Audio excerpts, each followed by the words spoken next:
So the nation is in a bad place economically. Do you think we'll see the legal borrowing limit increase, as Secretary Yellen is urging Congress to do? And if so, what might the consequences of that be? So yes, I do think that Congress will increase the debt ceiling because Congress's number one priority is spending money. And I think the consequences of this is just we're kicking the can down the road, like you said, and we are burdening future generations, with our profligate spending. It's sad. It is sad. And what do you make of the White House this week when they try and ignore, but when they do address, they say, oh, inflation, it's really, if you take out meat and poultry and pork, that the rest of the rising prices, it's on trend with other historical norms. Nothing to see here. It's all those meat packers' fault. Are you buying that line? Not at all.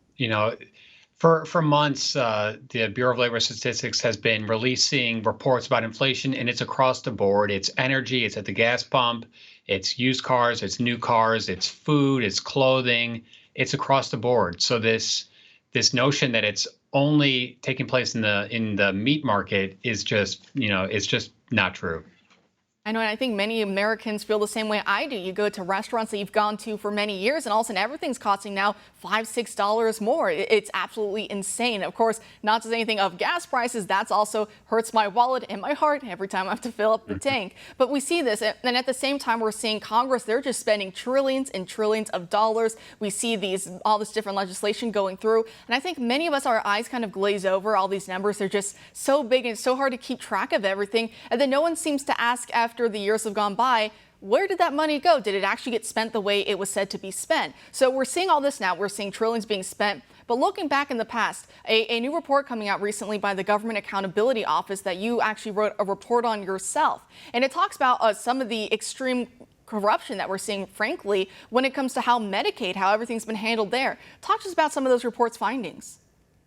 So since 2003, GAO has deemed Medicaid a high-risk program, and they have, in their most recent report, they have said that $673 billion was spent, and almost $87 billion of that was for what they call improper payments.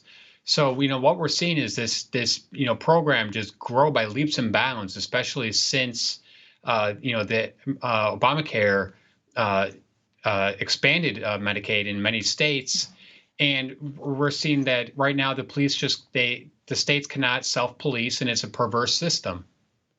It is. And do you think, for years we've known this about Medicaid, for 18 years specifically, actually, we've known about the corruption and everything else along with Medicaid, but why do you think we haven't seen any major types of reform? Is it just too lucrative to keep the racket going?